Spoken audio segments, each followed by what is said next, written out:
حلاوت کا لباس پہناتے ہیں، اس کو دیکھنے سے لوگوں پر اس کا روب پڑتا ہے اور دیکھنے والے کو حلاوت نصیب ہوتی ہے۔ اللہ تعالیٰ کی محبت انسان کے اندر پیدا ہو جاتی ہے، اللہ تعالیٰ اس کے روح تک کی اصلاح فرما دیتے ہیں، سعادت اور نجات کا مدار اللہ تعالیٰ اس کو بنا دیتے ہیں۔ ذکر سے اللہ تعالیٰ کا مراقبہ نصیب ہوگا۔ جو بھی مرتبہ احسان تک پہنچنا چاہتا ہے تو اس کو چاہیے کہ اللہ تعالیٰ کا ذکر کرے، کیونکہ صوفیاء کرام کا بھی یہی معمول رہا کہ وہ اللہ کے ذکر میں مشغول ہو کر اللہ سے اپنے تمام تر رواتب قائم کرتے تھے، اللہ سے اپنا تعلق قائم کرتے تھے۔ اللہ کی طرف جو بھی ذکر کرے گا اس کا اللہ کی طرف رجوع پیدا ہوگا، جس سے رفتہ رفتہ یہ نوبت پیدا ہوگی کہ اللہ تعالیٰ اپنی ذکر کی وجہ سے ہر مصیبت سے اس کو نجات عطا فرمائیں گے۔ اللہ تعالیٰ کا قرب پیدا ہوگا، جتنا ذکر میں اضافہ ہوگا اتنا ہی قرب میں اللہ کے قرب میں اضافہ ہوگا۔ اللہ تعالیٰ اس پر معرفت کے دروازوں کو کھول دیں گے۔ اللہ تعالیٰ کی بارگاہ میں انشاءاللہ تعالیٰ سرخ روح ہوگا، دل اور روح کی روزی بن جائے گا اس کا ذکر۔ ان دنوں میں اگر آپ کو روزی نہ ملے تو ایسا ہے کہ جیسے ذکر نہ ہو تو بدن کو روزی نہیں مل رہی، دل کے زنگ کو صاف کرے گا۔ حدیث مبارک میں بھی وارد ہوا ہے کہ ہر چیز پر اس کی مناسب سے زنگ اور میل کچیل ہوتا ہے، اور دل کا میل اور زنگ جو ہے خواہشات غفلت ہیں، اور اس کی صفائی کا کام جو ہے وہ ذکر کرتا ہے۔ اللہ تعالیٰ لغزشوں اور خطاؤں کو دور فرمائیں گے۔ بندے کو اللہ تعالیٰ سے جو وحشت ہو جاتی ہے اللہ تعالیٰ اس کو دور کر کے اللہ تعالیٰ اپنی طرف اس کو بلانے کا انتظام فرمائیں گے۔ جو اذکار اللہ کے حکم سے بندہ کرتا ہے، جو اذکار بندہ کرتا ہے، وہ ذکر عرش الہی کی طرف پہنچ جاتے ہیں، اور وہ اس انسان کا ذکر کرنا شروع کر دیتے ہیں جس نے اس کو کیا ہوتا ہے۔ وہ ذکر اس کا عرش معلیٰ تک پہنچ کر تمام تر عرش پر ارد گرد گھوم کر اس انسان کا ذکر عرش پر کرتے ہیں۔ جو اذکار اللہ کے حکم سے جو شخص یہ ذکر کرے گا اللہ تعالیٰ اس کو راحت نصیب فرمائیں گے، اللہ تعالیٰ اس سے مصیبتوں کو دور فرمائیں گے، اللہ تعالیٰ عذاب سے اس کو نجات عطا فرمائیں گے، سکینہ اور رحمت اترنے کا سبب بنائیں گے۔ فرشتے ذکر کرنے والے کو گھیرے میں رکھیں گے اور ہر وقت اس پر سکون نازل فرمائیں گے۔ اس کی برکت سے زبان غیبت، چغل خوری، جھوٹ، بدخوئی، لغو گوئی سے بھی محفوظ رہے گا اللہ کے حکم سے۔ جس شخص کی زبان پر اللہ کا ذکر عادی ہو جاتا ہے اس سے اشیاء عموماً محفوظ رہتے ہیں۔ جس کی زبان عادی نہیں ہوتی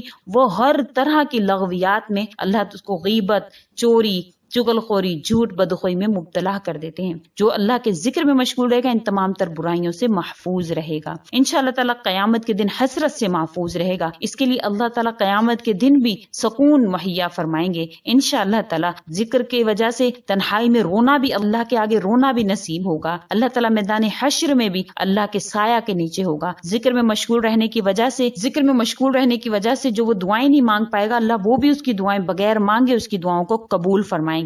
ذکر جو ہے وہ جنت کے پودے ہیں، جب ذکر کرے گا تو انشاءاللہ جنت کے پودوں میں اضافہ ہوگا۔ اللہ تعالیٰ اس کے ذکر کی بدولت اس کے نفس کو بھولنے سے اور امن میں اللہ تعالیٰ اس کو ڈال دیں گے۔ اس میں جو اس کے اندر نسیان یا بھولنے کی بیماری ہوگی اللہ تعالیٰ اس بیماری کو دور فرما دیں گے انشاءاللہ تعالیٰ، کیونکہ ذکر جو ہے وہ ایک درخت ہے جس پر معرفت کے پھل لگتے ہیں۔ صوفیاء کی اصلاح اور احوال اور مقامات کے پھل لگیں گے۔ جب انشاءاللہ تعالیٰ ذکر میں مشغول رہے گا تو اللہ تعالیٰ اپنی معرفت اس کو نصیب فرما دیں گے۔ ذکر جو ہے وہ شکر کی جڑ ہے، جو اللہ کا ذکر نہیں کرتا وہ شکر بھی ادا نہیں کرتا۔ ایک اور حدیث میں موسیٰ علیہ السلام کے بارے میں عرض کیا کہ آپ نے مجھ پر بہت احسانات کیے، اللہ تعالیٰ مجھے ایسا کوئی طریقہ بتائیں کہ میں آپ کا شکر ادا کروں۔ اللہ تعالیٰ نے فرمایا کہ جتنا بھی تم میرا ذکر کرو اتنا ہی میرا شکر ادا ہوگا۔ حضرت موسیٰ علیہ السلام نے فرمایا، یہ درخواست کی کہ اللہ تیری شان کے مطابق شکر کس طرح ادا کروں؟ اللہ تعالیٰ نے فرمایا تمہاری زبان پر ہر وقت ذکر جاری رہے، یہ میری شان کے مطابق جو ہے وہ میرا ذکر ہے۔ اللہ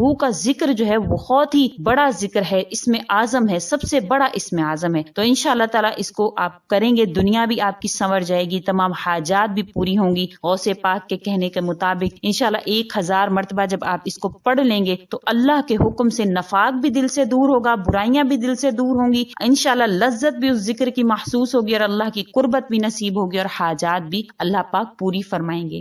امید کرتی ہوں کہ آپ ان وظائف کو ضرور کریں گے جو آپ سے ذکر کیے گئے ہیں۔ غوث پاک رحمت اللہ علیہ کے بتائے ہوئے ہیں، غوث پاک عبد القادر جیلانی رحمت اللہ علیہ کے بتائے ہوئے ہیں، جو بہت ہی کرامتوں والے تھے، اللہ کے بہت ہی مقرب ولی تھے۔ انشاءاللہ تعالیٰ آپ ضرور کریں گے۔ ان کا سلسلہ نسب حضرت سیدنا علی کرم اللہ وجہ سے ملتا ہے، حضرت امام حسن کی لڑی سے ہیں، بہت ہی اللہ والے، اللہ کے قریب ہیں، انشاءاللہ معرفت والے تھے اللہ۔ انشاءاللہ تعالیٰ آپ ان کے بتائے ہوئے اعمال کو کریں گے تو کبھی بھی نامراد اور نا امید نہیں لوٹیں گے۔ امید کرتی ہوں کہ آپ کو میری یہ ویڈیو اچھی لگی ہوگی. اگر اچھی لگی ہے تو لائک کر دیجئے، شیئر کر دیجئے اور میرے چینل کو سبسکرائب بھی ضرور کر دیجئے. اسی کے ساتھ اجازت چاہوں گی. وآخر الدعوانا ان الحمد للہ رب العالمین. اللہ حافظ.